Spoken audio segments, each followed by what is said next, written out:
welcome to the May RASC Ottawa Center meeting. We have a very, very full program tonight, and we have a bit of a problem. So tonight is one of those nights where we're going to have to ask you to leave as soon as the meeting is over. So that means at 10 p.m. we're really going to have to cut it off and be out of here as soon as possible.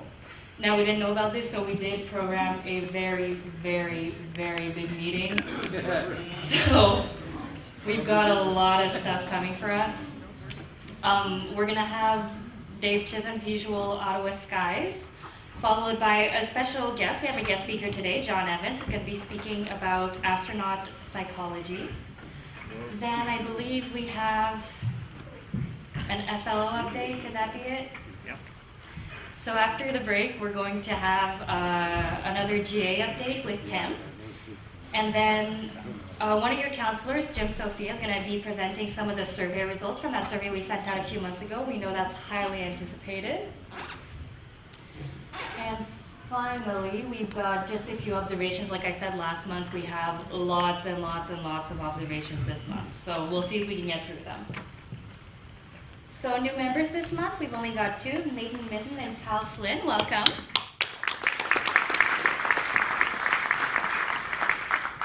So another thing we wanted to highlight this month is the little Google Doodle. This went by on April 26th. It's the day that the Cassini probe took a deep dive through Saturn and its rings.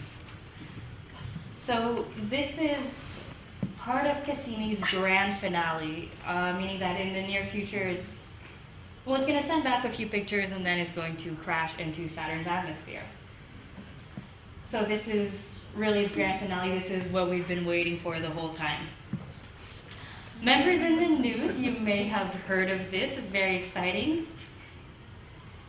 Asteroid Gary Boyle. Yes. Yeah.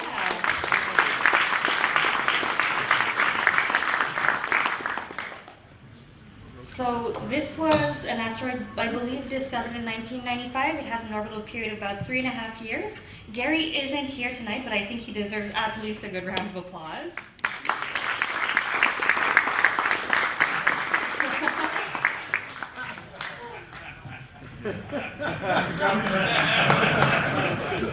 Is there going to be a crater, Gary Boyle? Yeah.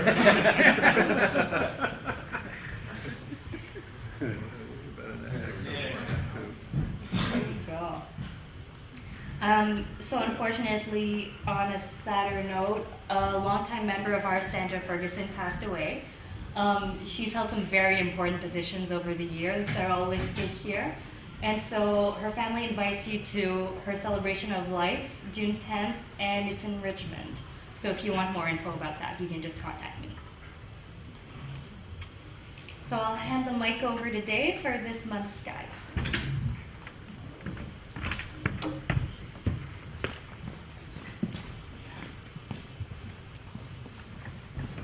Yeah, this remote is just that one. Okay. So, good evening, folks. Let's take a look at what's happening in the skies, if we ever see any skies. It's certainly been a little cloudy the last little while. So, full moon is on May the 10th. Peak viewing is tomorrow night. I don't think we're going to be able to accomplish that. So, you've got the 8 Ackwards meteor shower, 60 meteors per hour. Even if we did have clear skies, the moon's going to be interfering with it. However, if you get clear skies in a few days after that, it spans a fairly large range of time from April 19th to May the 28th. We have a comet, Pan-STARRS, that is still visible until mid-May. Mercury. So we've got the maximum western elongation on May the 17th. It's one of the few times you'll be able to see Mercury just before sunrise. Venus is visible in the early morning sky all month, and Mars is visible in the early evening sky all month. Jupiter is visible all month. It's great in the evenings. When we had our event last weekend, it was beautiful and clear. Saturn is visible late evening all month, and by next month it'll be up at a reasonable time for the younger viewers. Uranus is visible in the last part of the month in the early morning, and Neptune is visible in the early morning all month. In terms of the International Space Station, best viewing date is May the 23rd at around 11 o'clock at night. There's the path that it's going to take across the skies. And there's the cartoon for the month. And I think I've got something queued up next. This was in the news recently in CBC. Has anybody seen Steve? Well, there's Steve. This Aurora feature was first posted in the Facebook group of the Alberta Aurora Chasers last year. Initially, most users thought they were looking at a proton arc, which is a rare type of aurora which isn't caused by electrons hitting the Earth's magnetic field, but by more massive protons following an energetic event on the Sun. Eric Donovan from the University of Calgary is one of the first scientists who saw Steve. It's about 25 to 30 kilometers wide arc that aligns east-west and can extend over hundreds of miles. He recognized that this wasn't a proton arc for a number of reasons, including the fact that the proton aurora is hardly visible. Professor Donovan spoke to colleagues and eventually managed to get ESA's Swarm Magnetic Field Mission, a constellation of satellites tasked with studying the Earth's magnetic field, to study more of Steve's shows. It didn't take too long before the satellites flew straight through Steve and learned some new things about it. The temperature, 300 kilometers above the Earth's surface, jumped by 3,000 degrees Celsius when they encountered Steve. The data revealed a 25-kilometer wide ribbon of gas flowing westwards at about 6 kilometers per second, compared to a speed of about 10 meters per second either side of the ribbon. Turns out that Steve is actually a remarkably common event, but we hadn't noticed it before. It's thanks to ground-based observation satellites, today's explosion of access to data, and an army of citizen scientists joining forces to document it. So where did the name Steve come from?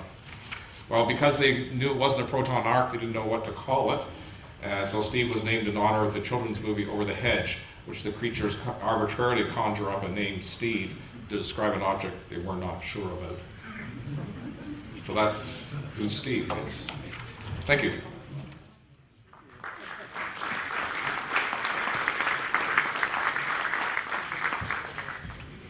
All right, so for our main talk, I just want to give a little intro, because this is kind of special to me. It's nice, in the last month, we've seen an increasing number of youth members getting involved, either in council, behind the scenes, but what we haven't had in a really long time is a youth speaker. So I'm going to let him introduce himself, but I would like you to give a very warm welcome to my very good friend, John Evans.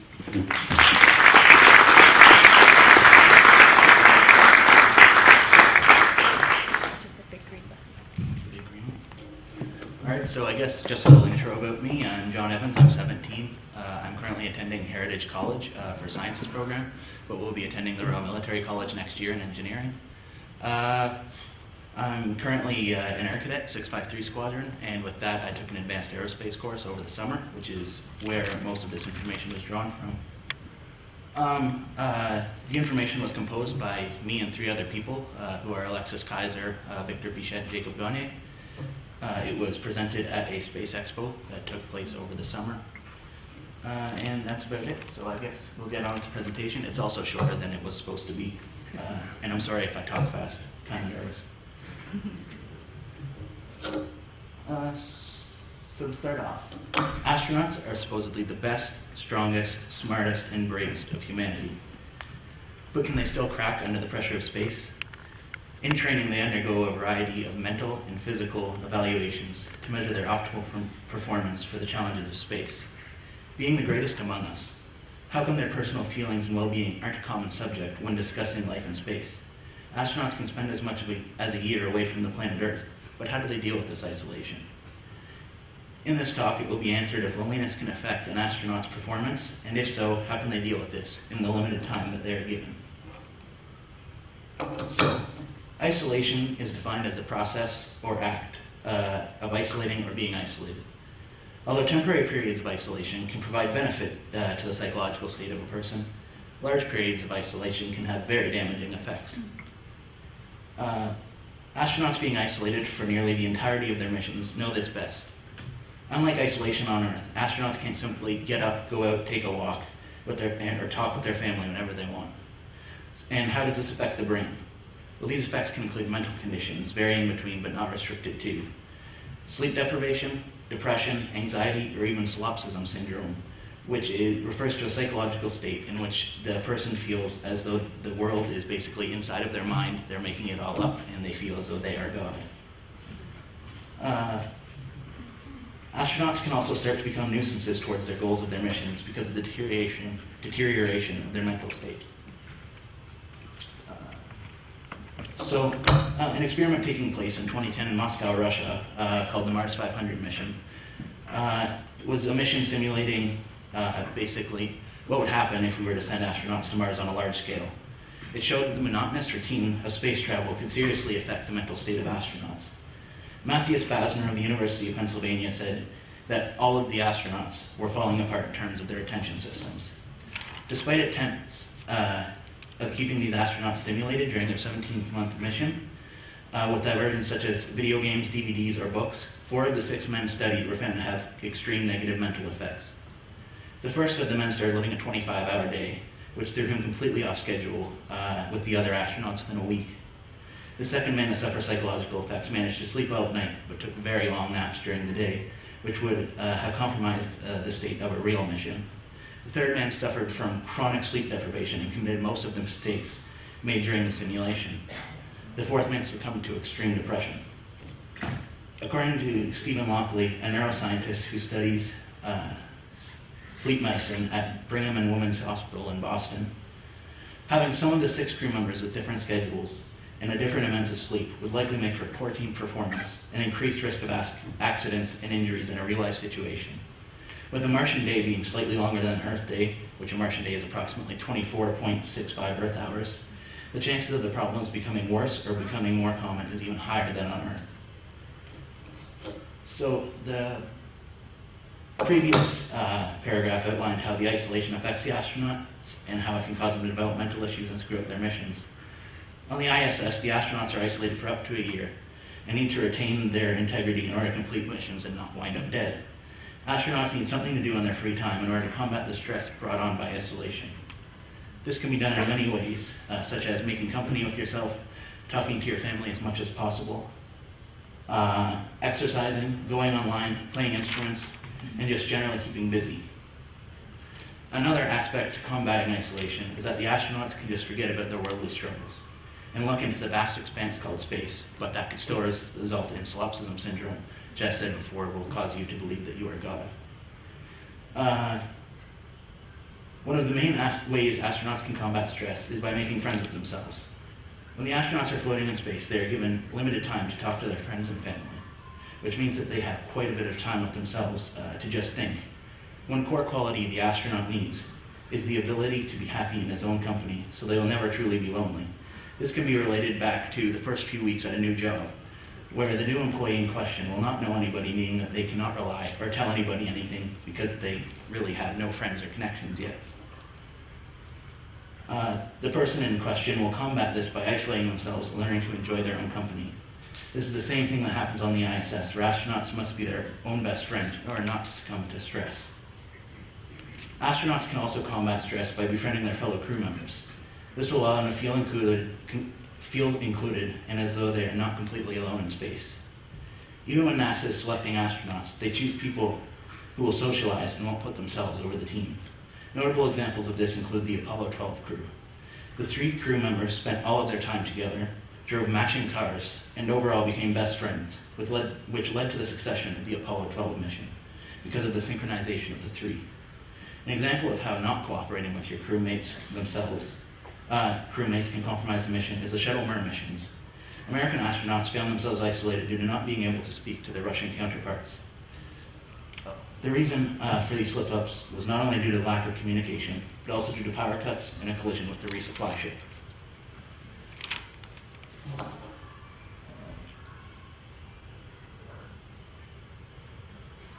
In 2010, ISS astronauts were able to connect to Wi-Fi while aboard the satellite. This NASA decision greatly helps combat isolation and stress, for astronauts can now communicate easier with their families on Earth. A notable example of this helping astronauts is Chris Hadfield, who spent his free time making educational videos and playing guitar, which allowed him to take his mind off of his loneliness and isolation. Astronauts can also use the internet to interact with the entire world using Twitter or Facebook, and even if they are somewhere with little social interaction. But life in space isn't as much a battle within a person's mind as this speech has so far made it out to be. Astronauts sometimes get a little help from certain drugs. Modafinil is a drug that promotes wakefulness and treats multiple sleep disorders such as narcolepsy and excessive daytime sleepiness. The astronauts and members of the Air Force, it is allowed to be used as a medication to temporarily increase mental sharpness. Most of the negative side effects that have been seen in astronauts when they are either in real life or simulated isolation scenarios can be treated with this drug. It increases histamine productions and modifies the brain production of dopamine. The drug is kept in multiple doses on spacecraft in case a member falls psychologically ill due to the aloofness, and the symptoms can be treated with it. In case of a complete mental breakdown where an astronaut becomes psychotic or suicidal, NASA has protocols in place to tie him or her down with duct tape or a bungee cord, and then administer a tranquilizer to not only them but the entire crew to ensure that nobody else cracks. So to conclude, the use of drugs on space station makes the minor side effects of constant isolation more easily managed and makes minor side effects of isolation more easily controlled. Astronauts try their best. Oh, I have to go back. So astronauts try their best to cope with the isolation of space, as mentioned earlier on. There comes a point when they're going to need more help than just that. Among all of the small efforts from Earth, which do help most astronauts, there's one effort that is slightly more noticeable than the rest. On June 27, 2013, the robot Kirobo was the world's first robot astronaut. It was revealed to the public for the first time as being 35 centimeters tall, and its mission is to be there for the astronauts in case they need somebody to just talk to. He is a Japanese robot who has voice recognition and communicate with them easily, as if he were a human himself. Following behind Kirobo was a backup member named Murata, who is the exact same as Kirobo, but was made shortly after. Kirobo's mission ended on May 2014 with the words, "I'm a little tired, so I'll take a rest for a while, but I hope you look up at the sky sometimes and think of me." He stayed on the ISS until he was brought home on February 11th on the Dragon 5 by SpaceX. In conclusion, this report brings back instances where astronauts have been psychologically affected by isolation, the effects of the isolation, and what humanity is currently doing to stimulate the minds of our space explorers. It is important to know about the isolation of space, for it brings us closer to worry-free space travel. In the future, mankind is attempting to communicate to space with little to no delay, and trying to send gifts to astronauts in space to advance our war on isolation. Overall, we are getting closer and closer to completely getting rid of this feeling of isolation in space. Thank you.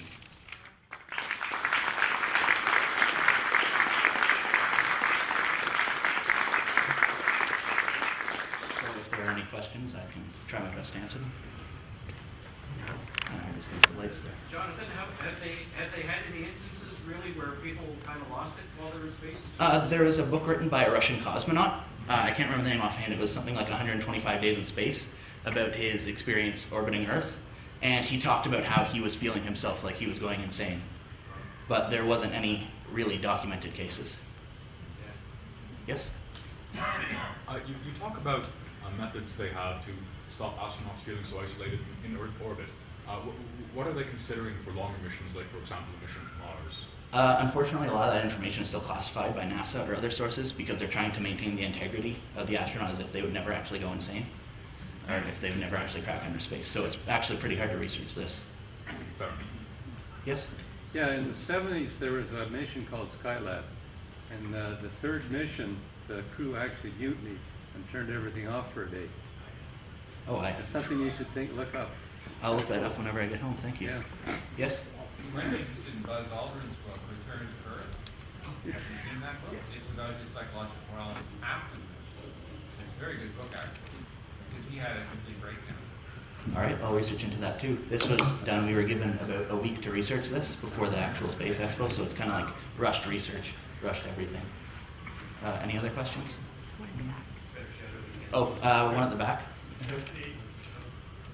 A number of years ago, we had the Canadian Space Agency who was training the astronauts. He gave a talk to us and was talking about how they actually select the astronauts.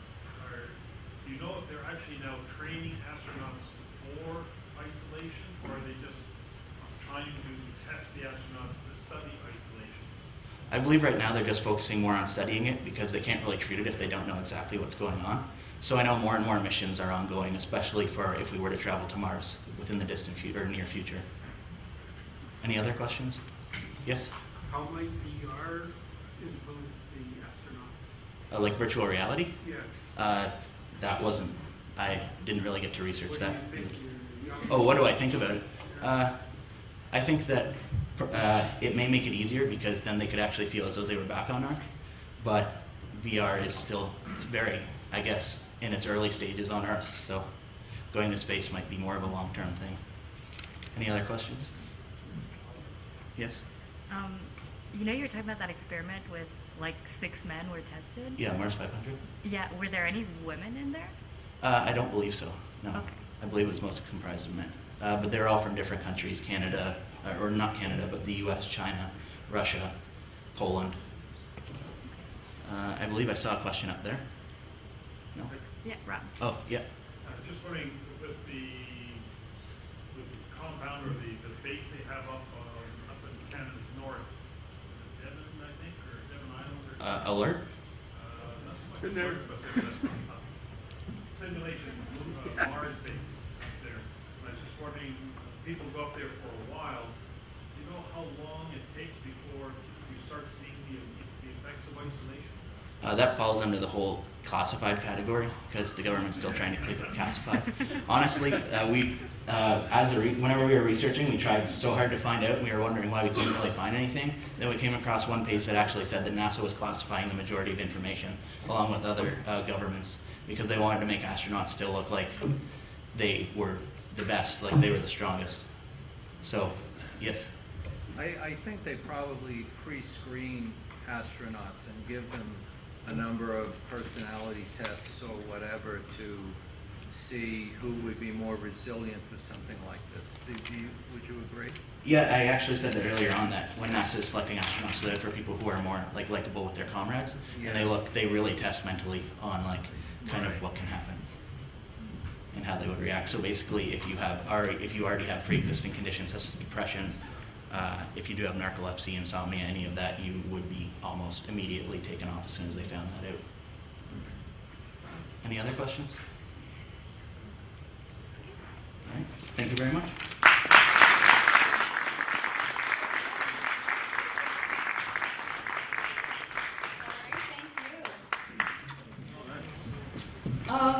So we have a quick talk about public outreach. Mike is going to speak to most of this, but I'd just like to start by saying a few words about International Astronomy Day, which was on Saturday, April 29th.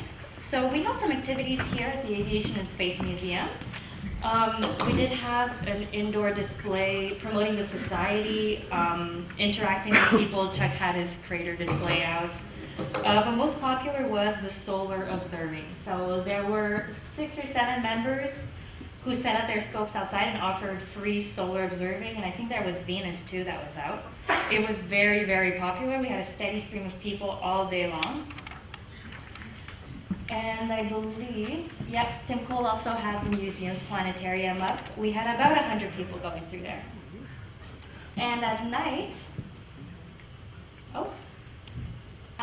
we held our very first public star party of the year.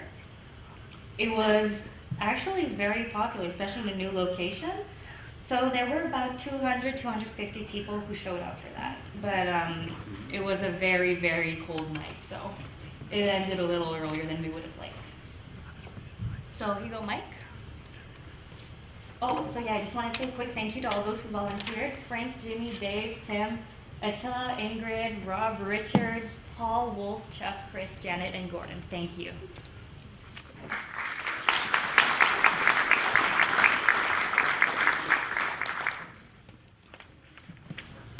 Which one is it? The big button. The big button, of course. Hi everyone, just wanted to talk about a few things, a few events coming up for our club. I wanted to share with you just a couple of volunteer opportunities. The first one is solar observing at the Diefenbunker site. Now, I think many of you know that we hold our public stargazing at the in the parking lot of the Carp Library, the Carp Library. And in order for us to do that, we have to get approvals from the city, which requires permission from two groups. One is the Carp Public Library management team, and also the Diefenbunker staff as well. So whenever we get an opportunity, whenever they reach out to us to sort of say, can you help us with an event, I really jump at the opportunity to return the kindness. So they've asked us on Father's Day, on June the 18th, to work with them on sort of a joint programming here. They've got a number of events throughout the day, and they asked if we could do something in the day, and I said, what we do is we can do solar observing. So I'm putting out a call for folks with and without solar equipment. If you want to join, please join us. We're expecting about, I can't remember what I said, about 250 people, and it should be a good day. So if you're interested in volunteering, let me know. Obviously, that's weather permitting. Coming up is our, please announce our public stargazing program. It's, you'll see it on our website posted soon. We're at the final stages of approval with the City of Ottawa to enter and use their property in Carp.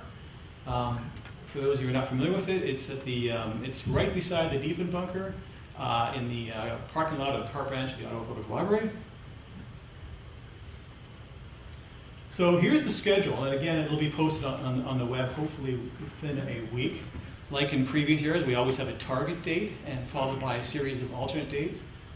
We usually aim for one event per month. Okay, you'll notice there's an exception here with June 30th. That's the date. Brian, do you know what that date is? Which date? June 30th. Yes, that's the Friday. Yeah. He speaks for Let's see.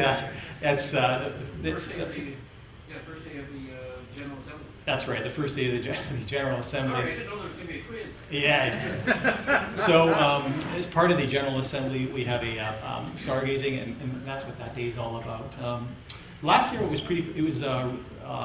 rather peculiar because most of our first dates, or our primary dates there, we actually had our stargazing on most of those days. So fingers crossed that the weather will pass. And the next event is obviously targeted for May the 19th, so whatever that is, a couple of weeks from now. Now, I want to mention a couple of things here. So what we did is there's a lot of thought put into these dates and so forth. Most of our Carp Star Party dates, our public stargazing dates, what we aim to do is we aim to have it on nights where the moon comes up after midnight. All right, it's a good way of sort of finishing off the evening, make sure that people don't stay too late. But also what that does is it allows us to have the moonless nights. We can save those for other events. You'll see here now that what we scheduled in is members-only events at our Fred Lawson Observatory. So one of the things that that was mentioned, that gives sort of a common message that came back in the survey, as Jim Sofia will talk about in a few minutes, is that our members wanted more group events, group observing events, and that's what those are all about there. So we have, it comes to about almost, it comes to one event per month. They're typically moonless nights or almost moonless, and we hope you can join us. As in previous years, we've got the Cube Gallery has asked us to support them on their Nocturne Festival. It's a festival where they celebrate the night sky with music, with art, astronomy-themed art, and so forth. And they asked us to join us to support them in two ways. One way is for astronomy talks, to provide astronomy talks, or support them in astronomy talks, and a number of members here have actually talked in the Cube Gallery in the past. And also with sidewalk astronomy. Now, these sidewalk astronomy events have been really popular in the past for us because they've served as feeder events for our Carp stargazing program and so forth. Great, so it's been a great way for us to raise awareness about ourselves. Eric LeMay is up for one of the talks, so please join Eric. Now you'll notice there that the Friday, July 7th, that event actually overlaps with the meeting, with the our July meeting here. So that's a conflict. I just wanted to raise that to your attention. If you're interested in supporting that, please see me. The only other thing I wanted to mention about star parties is we need a star party coordinator. So we've got a schedule in place now. We need somebody that can help make go no go calls. We need an overall coordinator that can help promote them and issue emails to the group and answer questions that come in and so forth and work with the on-site. We need to have on-site supervisors and so forth. So if you're new to the club and you're interested in volunteering, and well, here's an opportunity. Let me know, and it's a lot of fun. I can tell you everything you need to know. Okay, I think that's about it for me. Mike, yes. I'm curious about your October. I think it was the October one. Right. The date was the 20th. The rain date was the 12th. You invented a time machine? Yeah, I don't know. I'll have to take a look at that. Chris, can you go back a couple slides? Can I do that? October 21. Yeah, that looks like it's backwards there. So this, you passed the observing test here. Okay, is that it? Thanks, everyone.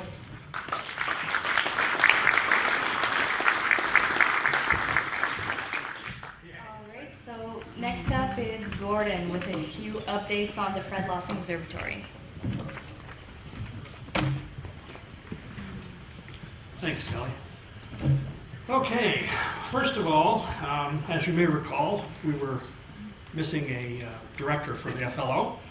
And if you read your astronautes, you'll know that David Lawson and Rick Scholes stepped forward and to be co-directors of the FLO. And their appointment has been approved by council. So thank you guys very much.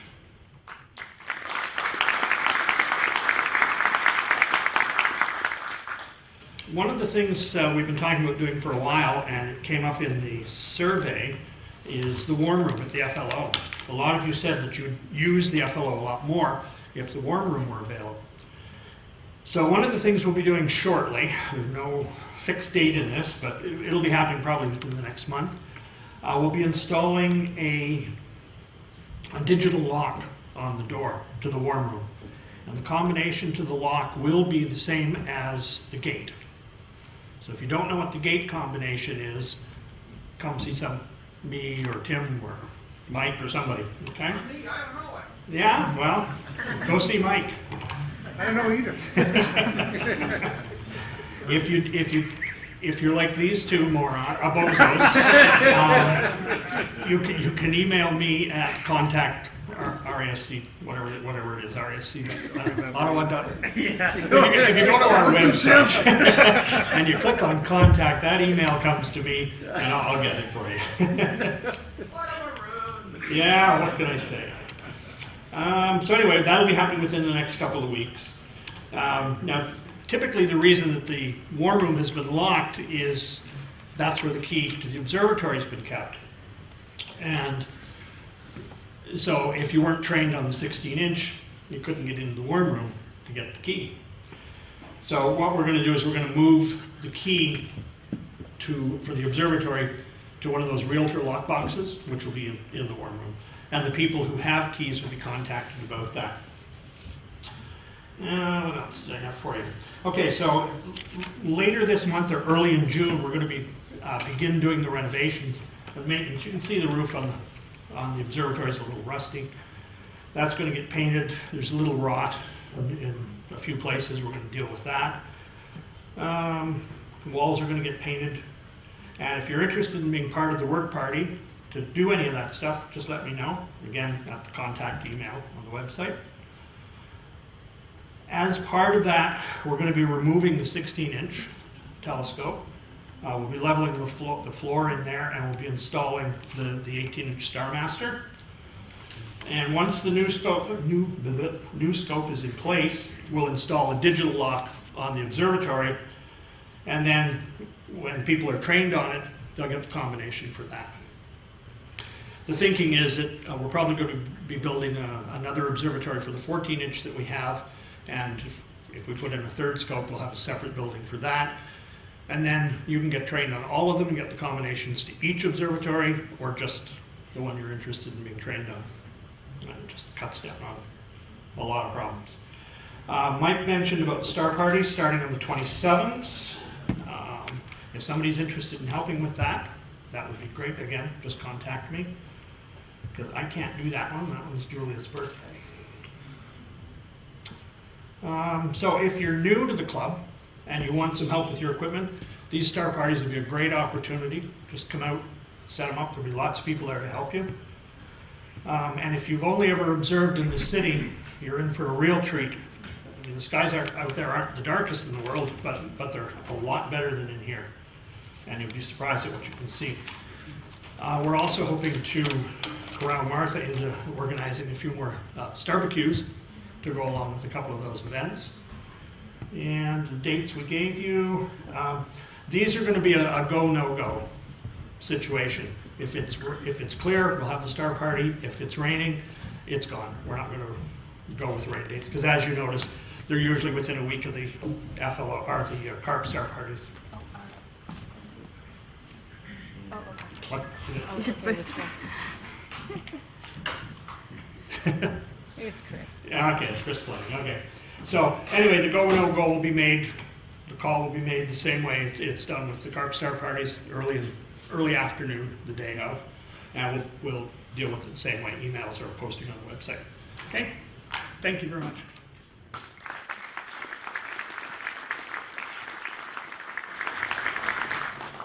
All right, so we've got a change of schedule. Tim, are you ready? We're going to power through this, just ignore that. So we're going to go right ahead and get Tim with the GA update. Thank you. No, not to worry. Chris found me, so no problems. Okay, folks. Yes, I know we've been working pretty heftily on the GA. We've only got about 2 months left before it, and about a month left for registration. Our registration has been open for the last month, approximately. We've got about another month beforehand. We'd love to run it a bit longer, but unfortunately, even in the days of just-in-time packing and processing all that stuff, it does take time to get things ordered and in place. So, what I'm doing at this point is giving you a quick rundown on what we've done. Big button, I guess. Okay. We've apparently had some folks who've had some difficulties registering, using the registration system. Now, I mean, we've tried to make it fairly obvious, but one man's obvious is another man's what? So, we've walked you, oh, stop that. We've walked you through walked you through registering, how to register a person and a person's significant other, or whatever you want to do. Chris, if you can roll that beautiful registration footage. I click. Hi, we're going to walk you through the 2017 GA registration process. Sounds like you, Jim. Navigate to the Ottawa Center website at rasc.ottawa.ca. Scroll down and find the GA registration page. You'll find a summary of the costs and a large blue button to take you to our registration site. Start by entering the first person's contact information and center affiliation. Next, you can select the General Assembly events you'd like. A full member registration, for example, the barbecue, the awards banquet, the optional Hollyford Crater tour on the Monday, and tell us whether you'd like to come to see the Diefenbunker at no additional charge or visit downtown museums. Next, select the memorabilia you'd like to order. You can get a brief description of each item by hovering over the question mark.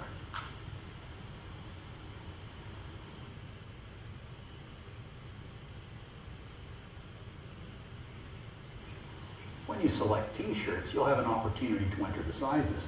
Don't forget to order about a size larger than you'd normally wear. That's the way these t-shirts are sized. Now you've entered the registration information for one person. You can either complete your registration or add another person. And here's the opportunity to review what you selected. Ignore this section here. It's not very important for our registration. I see we're out of sync. Here's the opportunity to register a second person. You'll notice that the first name field is blank. In this case, we can see that John is registering for Jane. In this example, Jane isn't an RASC member, so John will indicate that she's a guest. You can type anything you'd like in the badge field. Now, just as before, indicate what events you'd like to attend and indicate your memorabilia. You've now completed the registration for the main member and a guest. You have an opportunity to register still another person or to complete your registration. We'll just complete this one, and now you'll get a summary of everything that you've done. Review this one. When you're happy with it, you'll have an opportunity to pay for your registration. Now this is actually in sync on the website. If you've got any more questions, just contact us and we'll be happy to answer you. And we'll see you in Ottawa for the GA. Now this is available on the website, and it actually is in sync. Really, honest, for true. So this should, I think, help. If it's not clear, then for crying out loud, will you send us an email? If Brian and I can figure out how to do this stuff, anybody can. Trust us on that one. You're looking at two of the greatest Luddites known to humanity here. So let us know. We'll help. Really, honestly, truly. Really have to encourage everybody in here. We've done our best to make this as affordable as we can, and part of the thing that makes that work is having reasonable numbers. And I'm really going to encourage everybody in the Ottawa Center to really show up and help out by buying a membership and buying as much or as little as you can afford. Give till it hurts. Operators, no, forget it. I'm not selling slap shops. Seriously speaking, though, I mean, as many of you as can do it. Now, I understand, things are always tougher than you'd like, and there's never enough money to do everything. But, well, do give some thought to it. One of the things that we've really tried to do with this talk, with this GA, is to make an effort to bring in some of the best astronomy, best Canadian astronomy that we can get in. We're bringing in people from considerable distance simply because we aren't going to see them all the time. This is stuff you're not going to be able to get at the regular meetings. The Public Speaker Fund is a good system for bringing in people from relatively nearby. We're bringing in people from considerable distance that I think will really give you a really good view of Canadian astronomy, both from the amateur and the professional side. So check it out. Do everything you can to try and support us. We actually had quite a bit of support. I'm really, really surprised at the number of people who filled out that voluntary donation thing, which I tried to avoid being really in your face about it. But we've gotten, people have been extremely generous and extremely supportive of us. And in the next months, I'm really hoping you're all going to make me proud. Could you resist these eyes? And this face.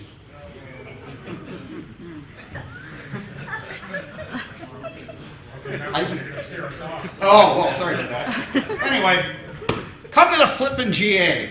It'll be fun. We'll have good food. We're doing fun stuff. And, well, we'll try not to bother you too much about it. Yeah, and I guess one thing there is we've got 400 members in our club. 400 members. And from the Ottawa Center so far, about the first 3-4 rows, just this group here is the number of people who have registered from Ottawa. That's all.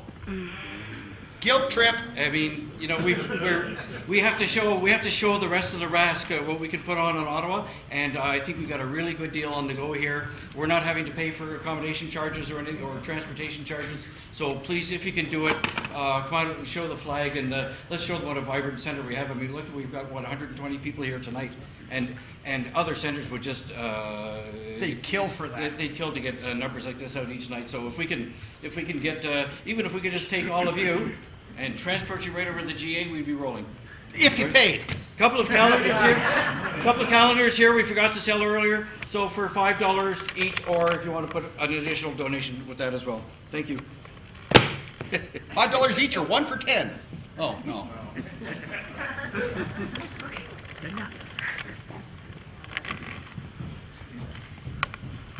Me again. Before I left, I thought, should I ask for questions? I thought, no. So as soon as I sat down, Dave tapped me on the shoulder and said, what about? The thing I forgot to mention, typically there's a fee for the keys to use the facility. For the time being, we're going to waive the fees. Okay? So there'll be no fees to use the warm room.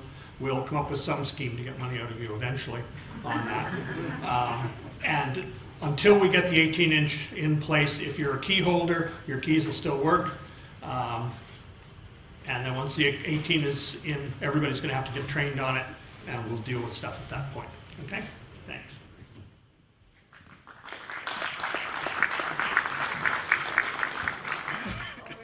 Before we go on break, we have a little announcement.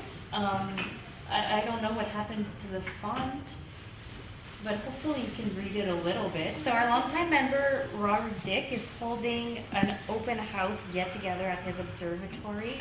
Doesn't that sound exciting?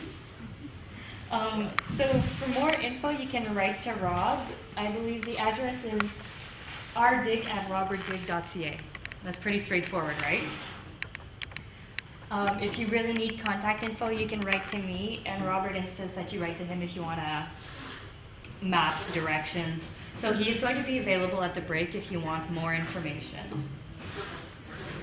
So I know this has been very long awaited, but we do have some survey results for you. So we sent out this survey a few months ago. We had some very good answers. Thank you very much. So Jim Sofia, who is one of your Ottawa councillors, has compiled and analyzed the data for you.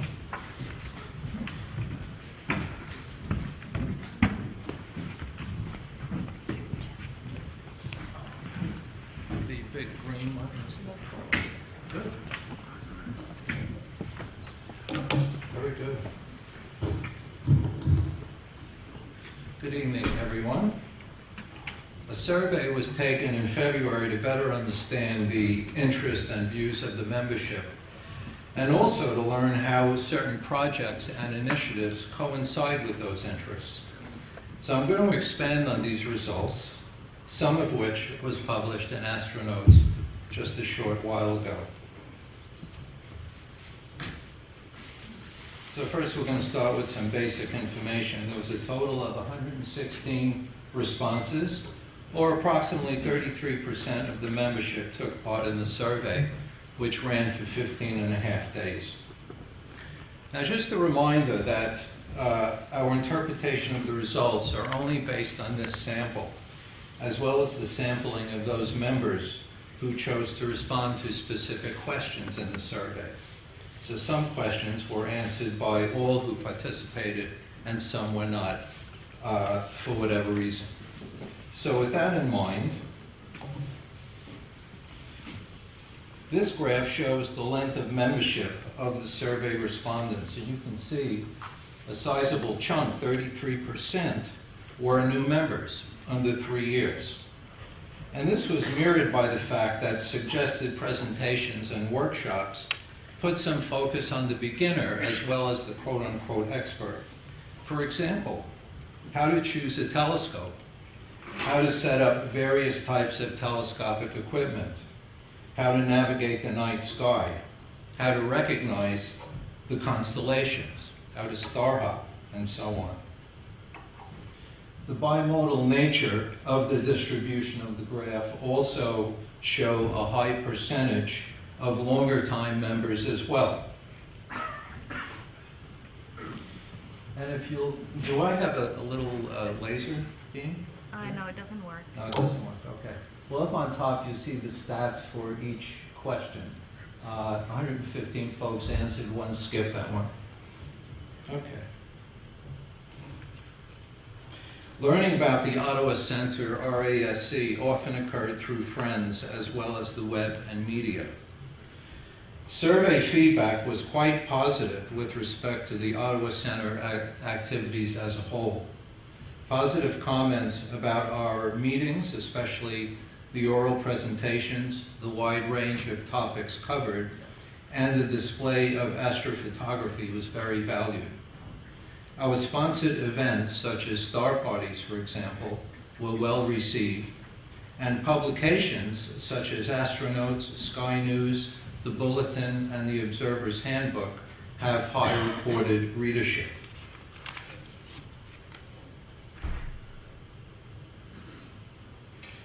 This graph shows the proportion of respondents who attended a RASC-sponsored star party in the past. And for those who did attend, an overwhelming majority, 93%, rated the experience as satisfying versus neutral or poor. Suggestions regarding the benefit of having designated instructors on site to help those who might need technical assistance at star parties were reported. An alternate East End location would also be appreciated. There you go, Jim. Right there. Oh, thank you.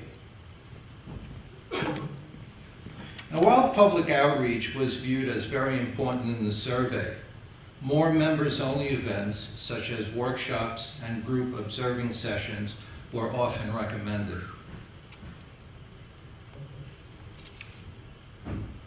The annual dinner,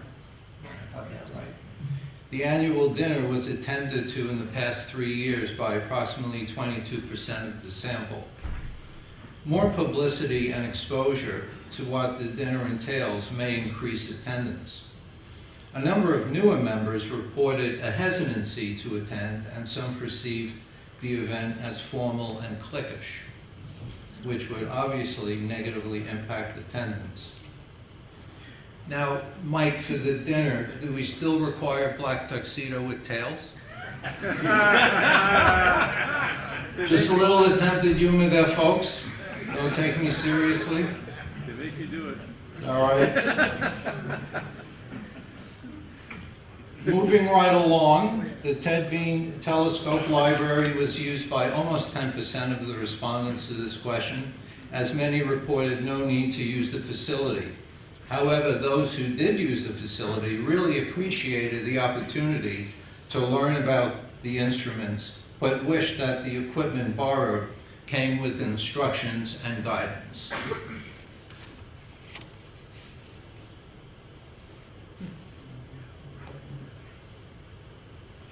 The Sandmont Library was used by 29% of the sample. Those that used it commented on the good selection, variety, and range of topics available. Such a resource may need further promotion among the membership.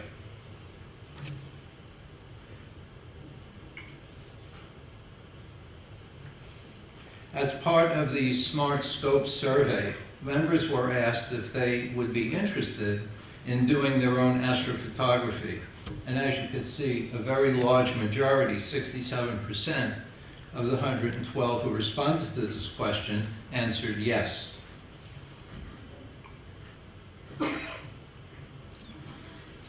As you see, looking at this table, there appears to be some interest in SmartScope, as 41 out of the 106 respondents, or 38%, gave a 4 or a 5 interest rating using the facility. So here you have very interested and almost very interested, 4 or 5, so that's fairly good.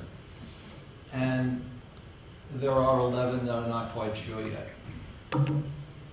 Okay.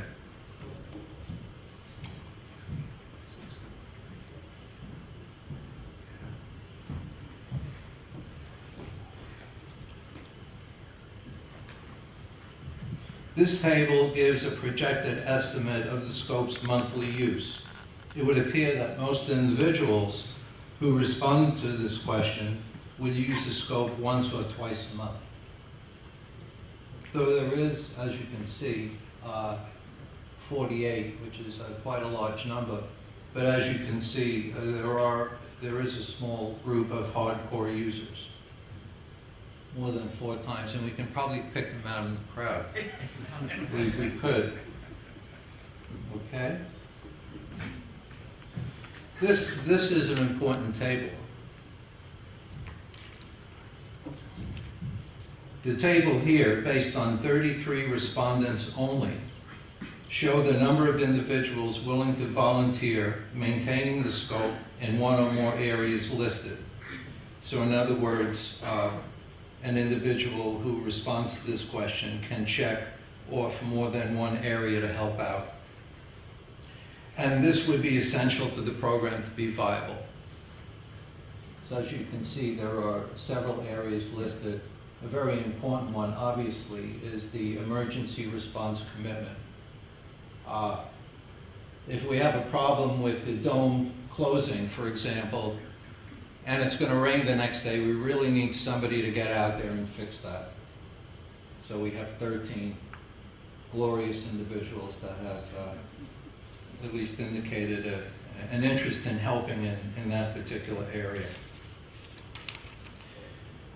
Moving along to the Fred Lawson Observatory near the Mill of Kintail. It was visited by 57 out of the 110 respondents, or roughly 52% of the sample. Now those who did visit FLO especially like the darker skies and its reasonable distance to Ottawa. And just as an aside, check out the light pollution map of the clear sky chart and see FLO's location relative to downtown Ottawa. And you'll notice the degree of light pollution represented by the color spectrum change as you move further west from the city. Now, there were some critical comments made about FLO, and I could see that there's some action taking place very soon because this is such a nice spot. There was some criticism regarding the horizon, the condition of the buildings, which is obviously going to, we're going to be fixing that. Some indicated that the access road is a bit tricky and there's a lack of concrete pads to set up. However, with the needed repairs, the sentiment in the survey was that there is great interest in resurrecting this site. This is really a nice spot. Approximately 77% of the sample used the site only, and as opposed to the equipment. So the 16 inches is also being used by a percentage of folks who visit FLO.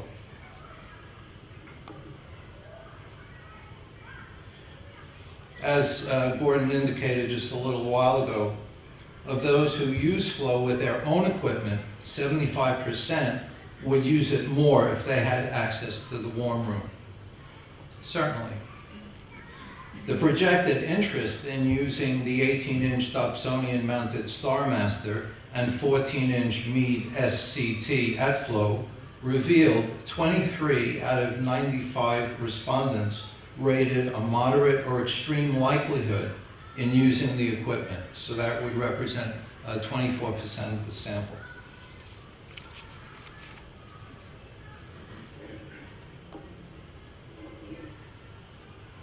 With respect to the ride-sharing program, 31 out of 93 respondents, or 33% of the sample, stated that they would participate in helping others without cars attend meetings and events.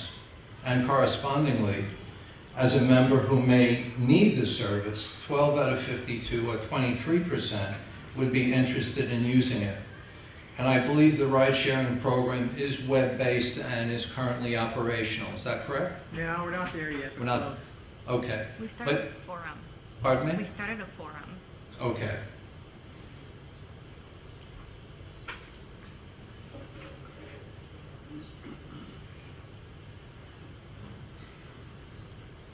The survey revealed much interest in learning about astronomy. There is interest in mentoring to members requesting support with their telescope and observing, and there are members interested in receiving such support.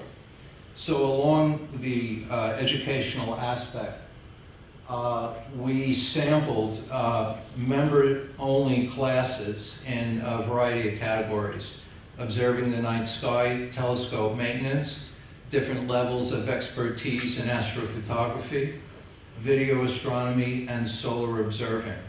And as you can see from the numbers and the percentages, that folks are really interested in learning about these areas. In particular, the introduction to astrophotography demonstrated the most interest. 50 out of 78 respondents, or 64% of the sample, would be interested in such a class. And fortunately, we have some individuals who would be willing to help organize such member-only events. Many concluding positive comments about the center were made, such as the opportunity to learn more about astronomy, to attend star parties and public outreach activities, and socialize within the membership. More members-only events would be welcomed, such as workshops, star parties, impromptu observations, trips, and social events. RASC Council intends to follow up on some of these key suggestions and recommendations posed by the membership, and we really thank you for your participation in the survey. That's it.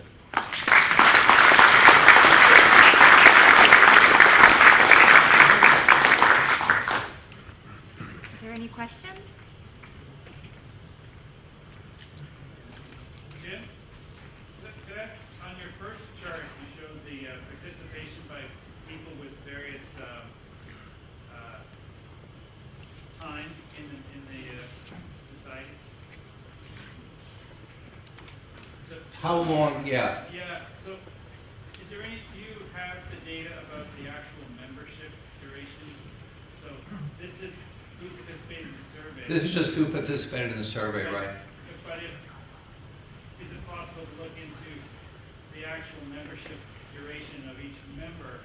And is it similar to that graph, or is it different? That's a good question.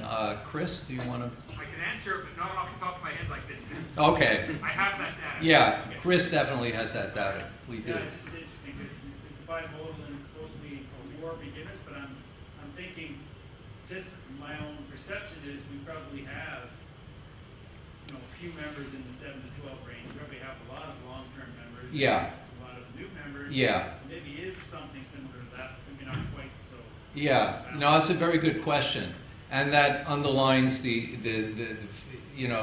caveat I gave a little while ago, that we're just looking at 33% of the total membership sample. So that's a good question. But it's nice to have some new blood. That's great. Wonderful. Fabulous. Thank you.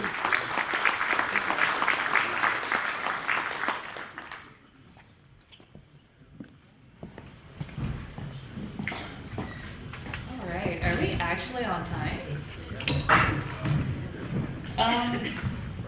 So like I said last meeting, I remember last meeting we had barely any observations, and this week we have plenty. So we do have some time, but there are a lot of observations lined up, so we are going to try to speed through this as much as we can. So first up is Bob.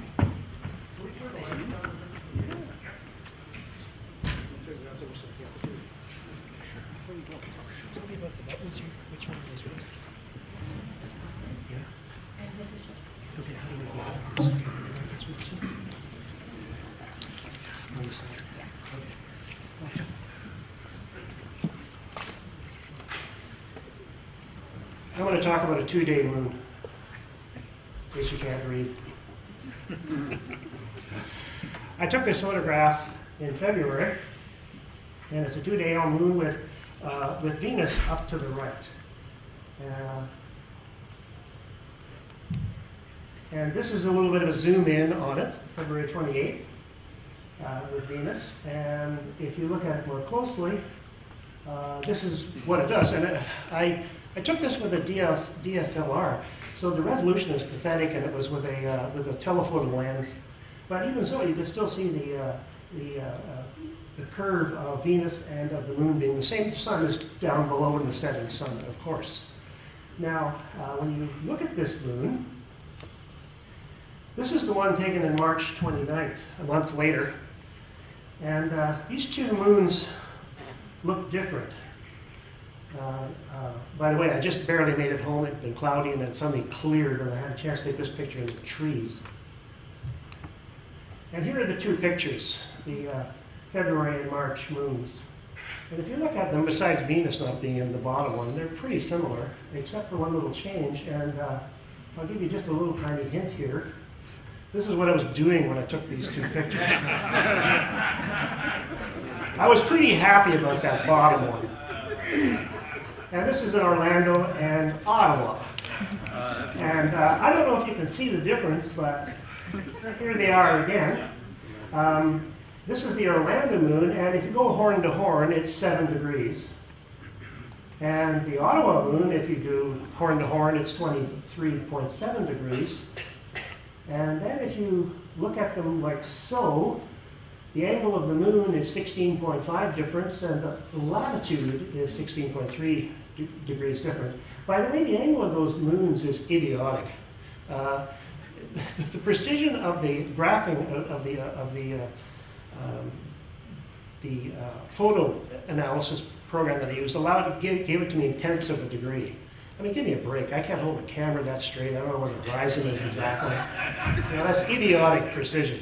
But anyway, the point is the latitude difference and the angle of the moon pretty similar. Now, why would that be? Well, here's a picture of the Earth, which looks astonishingly like two protractors stuck together. And I've drawn a scale photo picture of me standing on the moon at approximately the right latitude of Orlando and Ottawa. And the moon as about like it's seen. And I can see you all tipping your heads all crazy, right? So trying to see what you're looking at. So what I've done is I've just redrawn them with Orlando and Ottawa up, so you now can have a better view. And you can see the moon in Orlando is lying on its back much more so than the moon as seen from Ottawa. And when I talk to people who go down south to look at the sky, well, we're all astronomers, and so we do look at the sky, and people talk about, oh, I can see stuff really low on the horizon, stuff that you can't even see in Ottawa, I can see it down there. Or they'll talk about things that I can see in Ottawa way higher in the sky, and what I see is this moon that's lying on its back. It's just, to me, it's really quite interesting.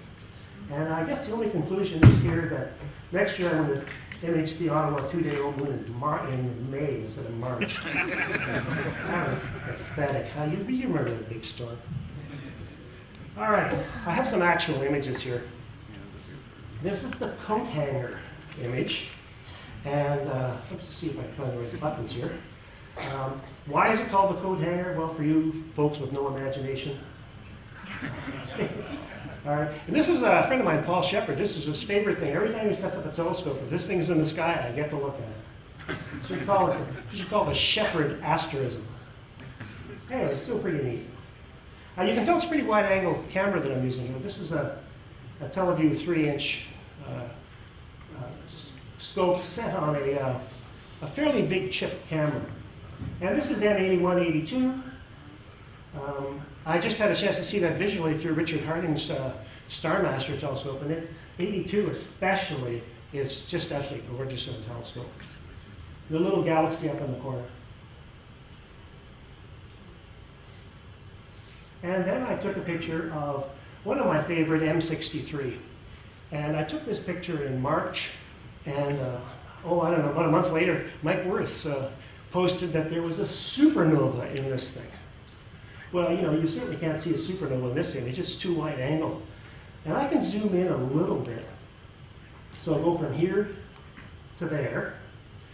And so it's a little closer. You can see it's not a really great picture. There's not enough resolution in the camera. And then we can go in a little bit tighter, even yet.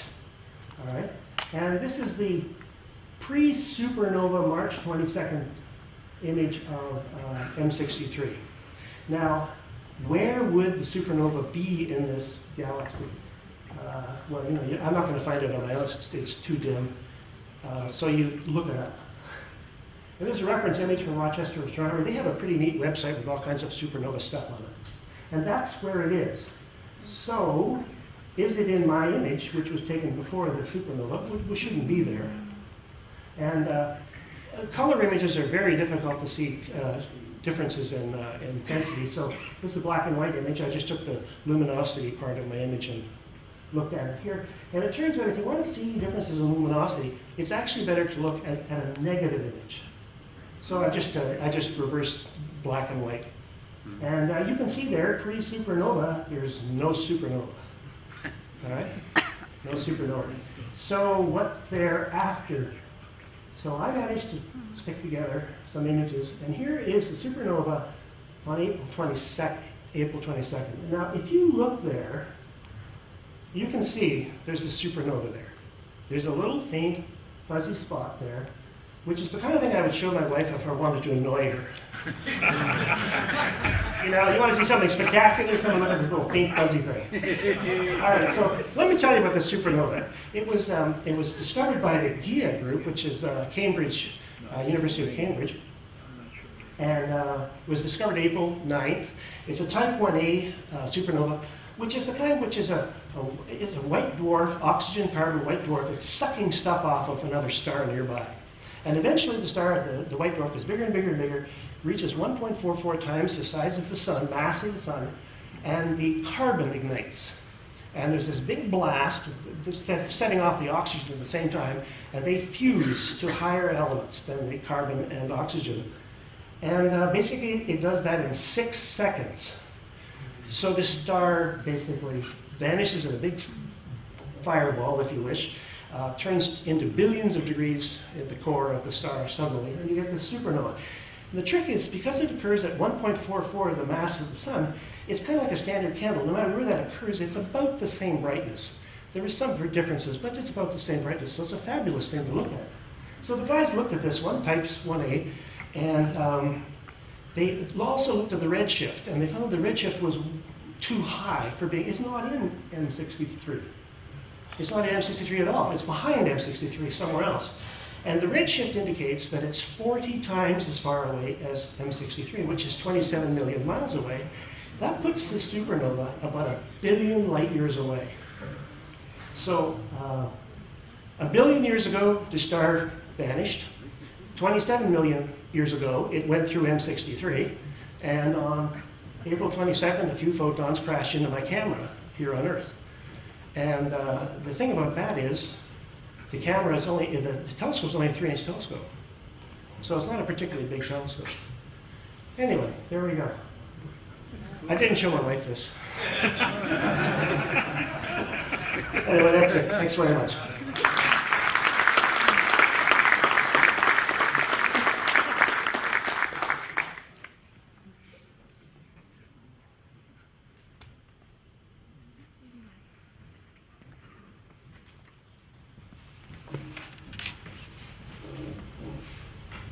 I would like to share some pictures which I took in a span of time from September until now.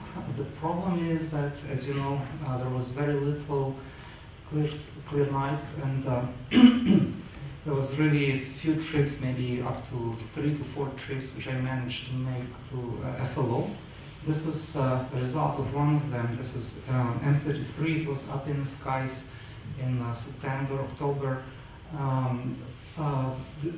This picture has been shown by other astrophotographers. I mean, a picture of M33. It's a beautiful, gorgeous object, pretty bright. In some cases, you can see it easily through binoculars. What is specific about this one, why I wanted to show my version, is because this was my first attempt to take guided pictures. So this is about 2 hours of exposure using a regular DSLR camera, or actually, sorry, a modified camera. And because of the modification, some things which normally wouldn't be that bright, but they did show up in this picture, which is NGC 604. It is a region in this galaxy similar to our Orion Nebula, but it's only 42 times larger than Orion Nebula. So it's a place where stars are born, where there is lots of oxygen, where there is lots of hydrogen gas. And it's so big that we can see that region from our galaxy, although it resides physically in M33 galaxy. I was pretty much surprised that some of the details of that object could be seen on a picture taken from our galaxy. Is it the right button? No, there's the other pointer. The other one, yeah. Paul made a great presentation last meeting about the LEO triplet. Unfortunately, I couldn't take the whole triplet, so it's just a duo of galaxies which are part of the LEO clusters. So this is M65 and M66. Again, these are guided shots, and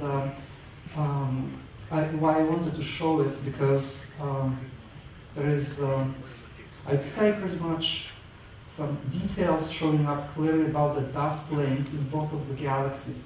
You can see how the dust twirls around with a mix of these lumps, brighter lumps, which is actually the stars of the galaxy. They just look a little bit brighter because it's a collection, and they shine brighter, making this impression that this is irregularity, which is actually the truth.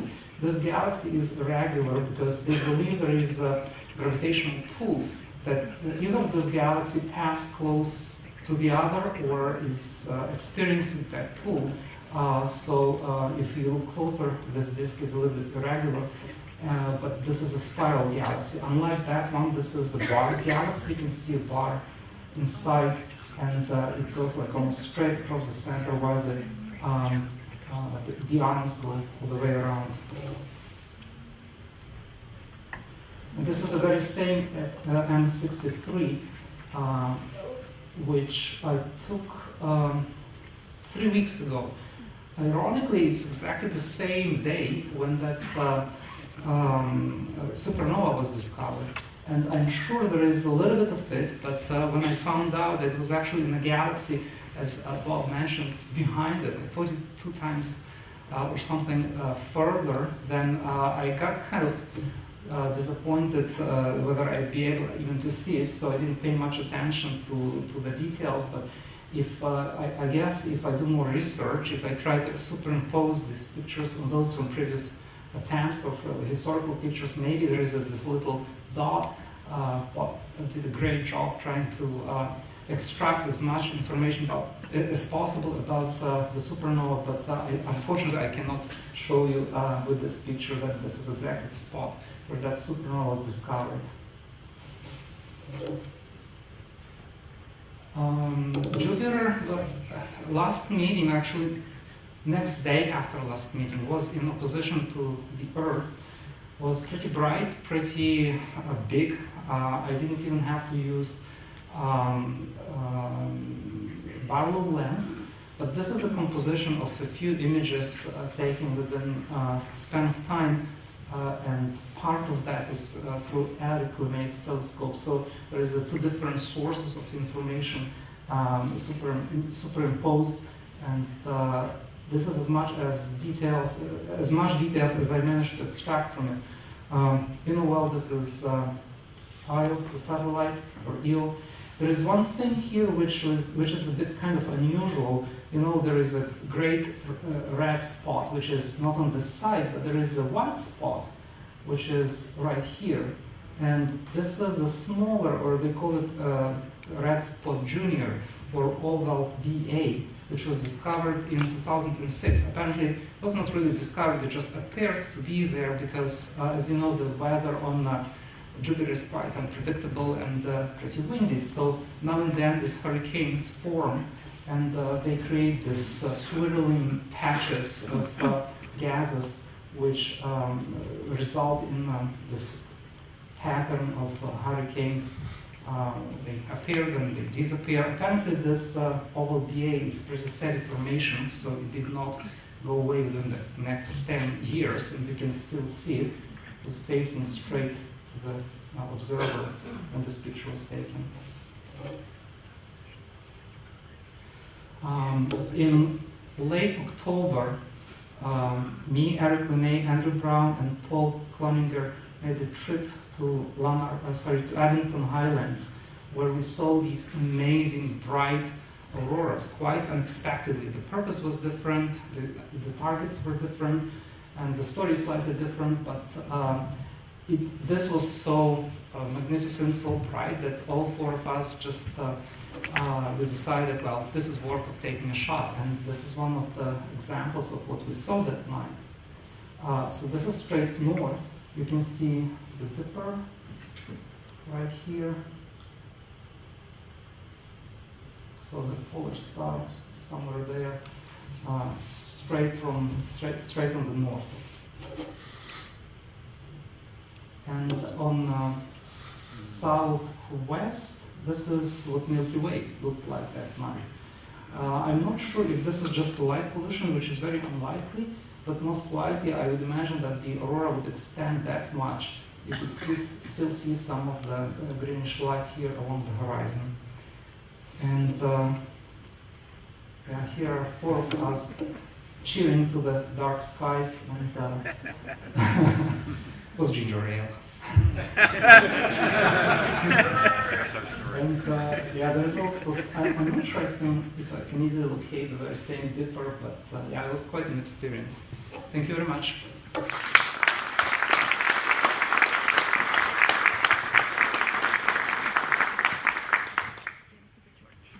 Okay.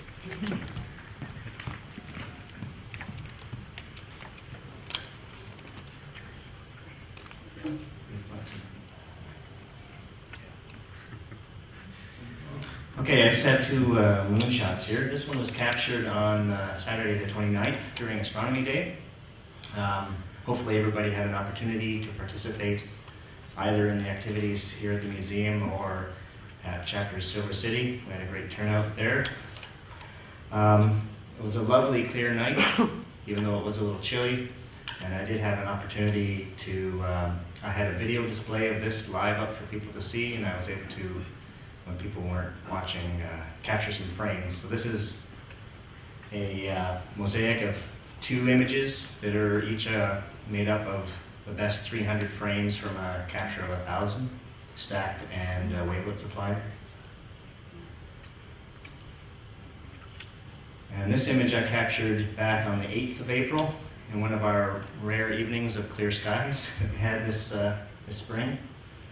It's about 2 days before the full moon, so the terminator is almost all the way around to the far edge of the western edge of the moon.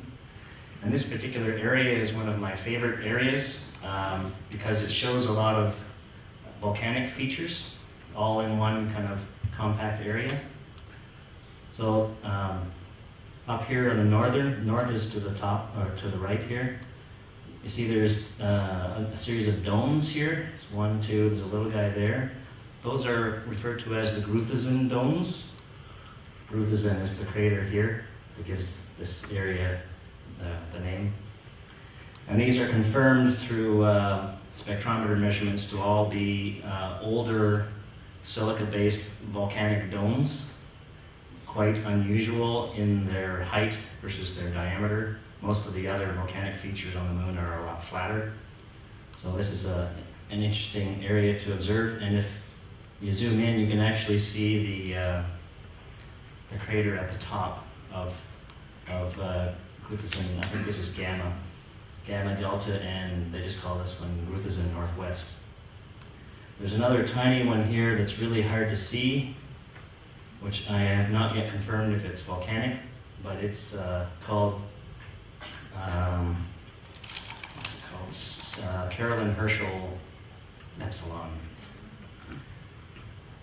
Other features of interest that are volcanic in origin is we have a large uplift region here surrounding the Shotere Valley, which is a volcanic feature. This is a rill caused by a flow of lava exiting here from an area called the Cobra's Head.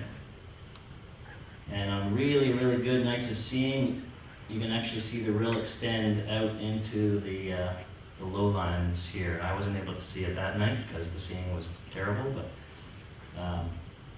if you're lucky, you can see it extend all the way out into the plains. Another interesting feature in the area, of course, is Aristarchus, one of the younger impact craters on the moon. It's very bright, very easy to see, and at high magnification there's a lot of intricate detail around the rim of the crater. You can see some of the striations of the bright and the dark material, which is pretty neat. The final, actually I skipped a volcanic feature. One that is actually quite difficult to see because it's so close to the western edge is Mons Rumker.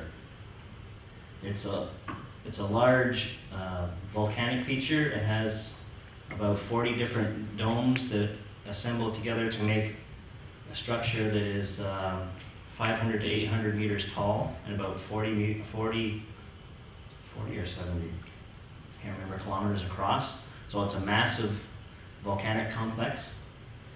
And if you're lucky to get the moon just right, like it was on this night, you can see some really intricate details of that feature, which is kind of neat.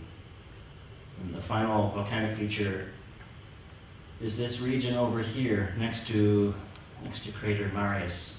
It's called the Marius Hills. So each one of those little domes is a volcano. Each one is on the order of 1 to 2 kilometers across and 2 to 500 meters in height. And they are also relatively old, but younger than the Gruthisen domes. The chemical makeup of this lava is quite different than this lava. You know, it's an interesting part of the moon to study when it's near to full moon. And this is a mosaic of 6 images taken with a 10-inch RC scope. Each image is the best 30% of 3,000 frames, stacked in registacks and wavelets applied. Oh, and it's infrared band only. So this is an infrared image of the moon, if you're interested. All right, thank you.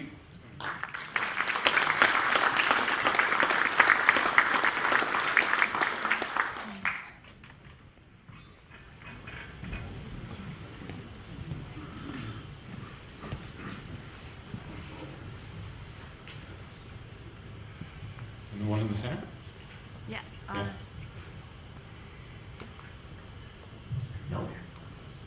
Don't want to ruin your surprise. You don't look like Eric Hall. Oh, okay. That was on the agenda there. You want Eric? Yeah, that's my shot. Do you want me to present it for you? There's a house. That works. That's too funny. I was just saying to myself, geez, that looks like my shot. So yeah, this is the night that Paris was talking about, where the 4 of us were up there. And as I tell people, these time lapses that I present, they come out of essentially setting up a telescope and then it doing its thing for the next 8 hours or so, and you kick back on a lawn chair and kind of think, okay, you know, what can I do in the meantime while my telescope is capturing images? And so this sort of thing came about. I had wanted to take auroras up at my usual spot, and I'd wanted to do it for a while I was also light painting the cabin that's up there. So what you don't see in the image here is the tripod bag holding up my headlamp, and so it's a very dim white light, but it's just enough to light up the cabin. And I'll just play that for you here. Should play. Okay.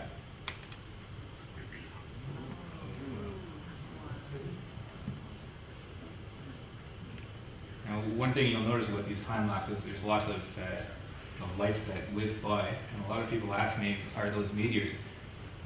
Meteors tend to get captured by 1 frame, whereas this is playing back 30 frames per second.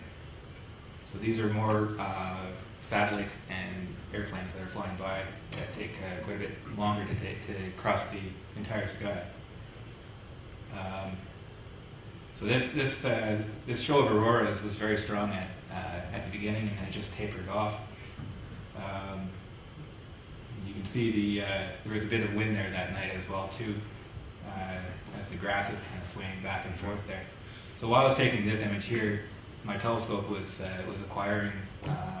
I think I was doing the red and green channel of the Iris Nebula, which I don't have to show for tonight yet. I'm going to be capturing more of that this summer. I've got 15 hours of exposure so far for that one. I'm aiming for about 30. This is another time lapse I have for you tonight. This is at Starfest. For those of you who have not heard of Starfest before, this is an annual star party that happens just south of Owen Sound.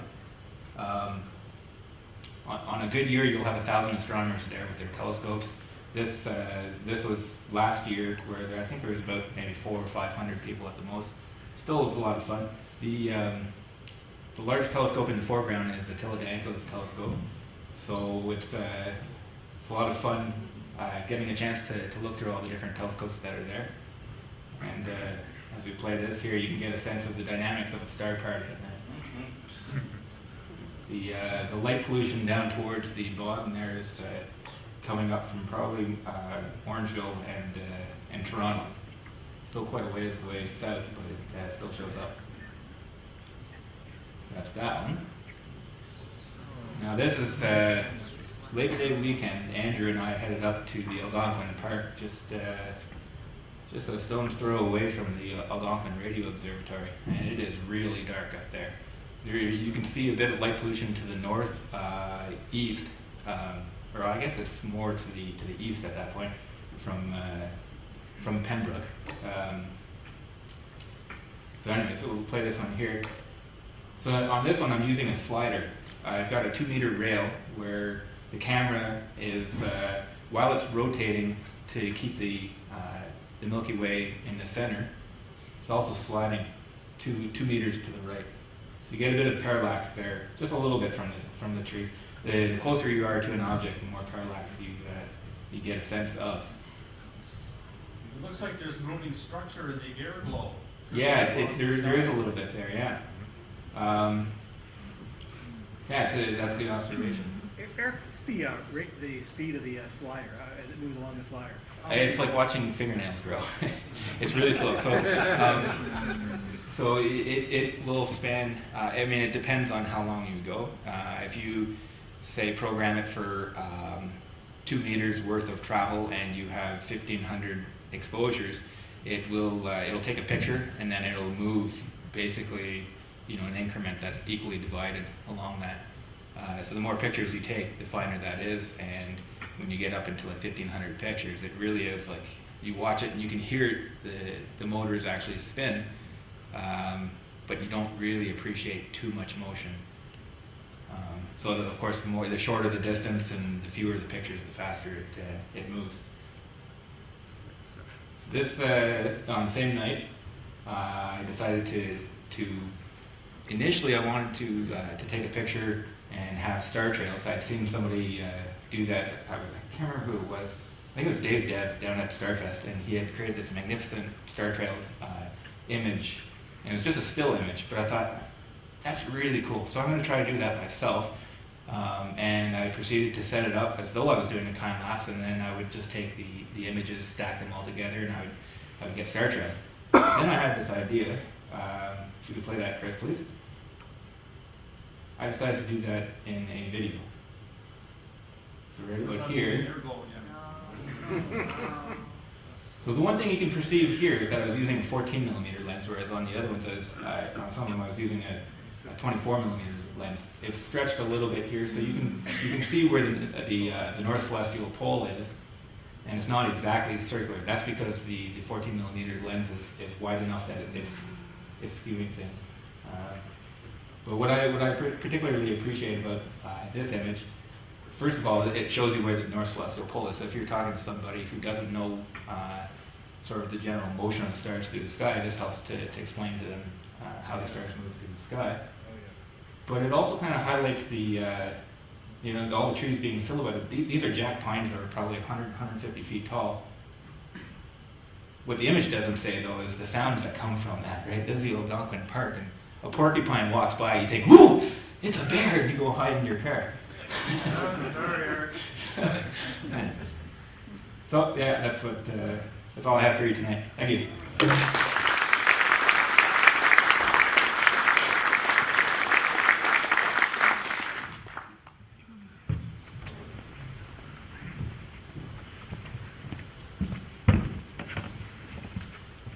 Pretty nice stuff you got there, Eric. That's excellent.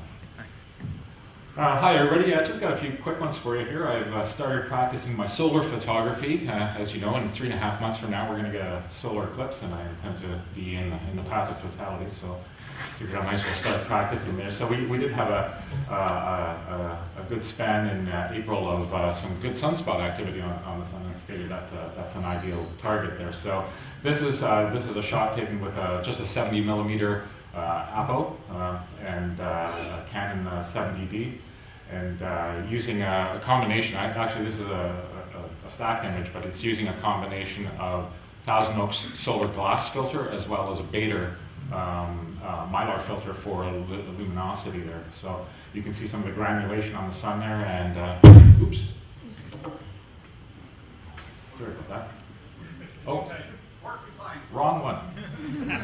Can you go back one there, Chris? There, I was trying to access the laser actually. Sorry about that. Do we have a laser? Oh, yes, we do. Okay. So you can see there were a number of groups visible on the sun. They're a very faint group up there, but this was a lovely grouping here, and this one, and this actually sparked some of the auroral activity that we had early in April there, where we actually did have some clear nights there, and people from around the area, certainly in our area of the world, did manage to spy some interesting auroral activity. We're in fact waiting for that. In the middle of the month, there's a chance that the coronal hole that had opened up in April, if it survives its passage around the sun, will be facing us in the middle of May, and we may get another opportunity to see some auroras. So keep your auroral gear handy there, Eric. So yeah, just the sun. All right. The other one. Oh, thank you. This one I tried to shoot a number of comets close to naked eye visibility are visible or were visible in the sky last month. This was not a good night to shoot this. It started out very clear, but a noticeable haze developed very quickly there. But I got some interesting results there with the haze coming through, so I thought I'd just shoot it anyway. See if I get on the right button here. I'm button challenged. The other one. Oh, it is the other one? Okay. There we go. So there's Comet 41P Tuttle. The other objects in the field, there are actually stars. There are various stars in the field. This one, let's see if I can get this right. There we go. This is Tuban in Draco. It's obviously a B-class star there. A nice blue haze from or glow from the ever-thickening clouds that were plaguing me that night. And down below is a K-class star, Tendraconis. So I like the blur actually, just to show off the color difference in those stars there. So I thought it made a nice contrasting trio with the comet in green and the two stars in their various colors there. But yeah, unfortunately, I didn't have another clear opportunity to get a really good shot of this comet. But yeah, it was there. It was there. All right. And the last one I have for you. Last month I talked about the galaxies in Leo. I did have one very clear night since that meeting, and was able to obtain some much better data on one of my favorite galaxies that I talked about, which was M95. I just want to show you the chart again to show you where it's located, just on the under the belly of Leo there. And there, that's M95. The oops, oh, darn. I am really button challenged tonight. Sorry, Chris, can you go back? There we go. I'm going to use the right one here.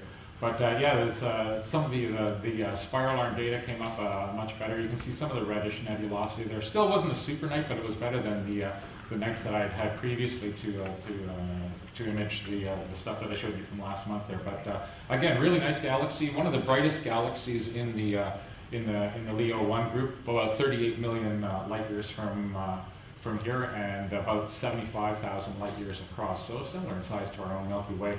But yeah, you can see definitely the dust lane detail going through the various spiral arms. So that's all I have for you today. Thank you.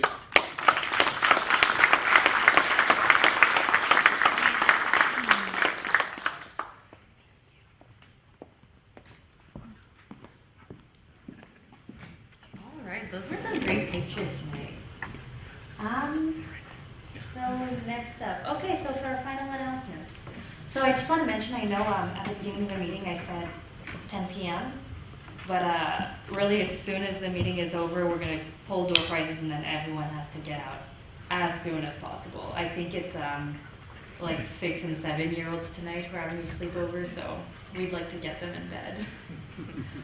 So it's called Stick of the Month, Explore the Universe Guide by Brenda Shaw. This is an RASC publication. So it is an introductory book to the ETU certificate program. And what that is observing certificates. So you can observe like a group of things, check it off the list, and then you can get certificates, you can get prizes. And this is actually something we're going to talk about in the upcoming months, and we're going to really promote those programs, because we noticed in the survey as well that it's something of interest, but that we really don't talk about enough. So if you're interested in getting started, that's a complete guide to the certificate program. Membership, as usual, regular membership $75, youth membership $45, family $70 with added fees. I didn't have time to go through the membership benefits before the break, but of course there's access to the Stanmont Book Library, Teledance Telescope, Loan Library, and the grounds of the Fred Lawson Observatory. I believe the key charge is $35 more. And you get access to these publications, Sky News, which is now owned by RASC, the Journal, the Observer's Handbook, and Astronauts Online. Club information. So the meetings are usually webcast online. They are not tonight, it's a special exception. But they can all be revisited on Ustream RASC Ottawa Live, and they are posted on YouTube afterwards. So audience, 97, not bad. So thank you for joining us. Thank you to all the speakers. As usual, we are going to Gracie's. Come on, guys. So we're going to meet at Grace O'Malley's if you'd like to come out for some food, some fun. It's right down Ogilvie Road. So you go down Aviation Parkway, turn right on Ogilvie, and you can't miss it. It's right there. So our next meeting, June 2nd, at the same place, same time, 7:30 p.m. So I hope to see you there. Have a good evening.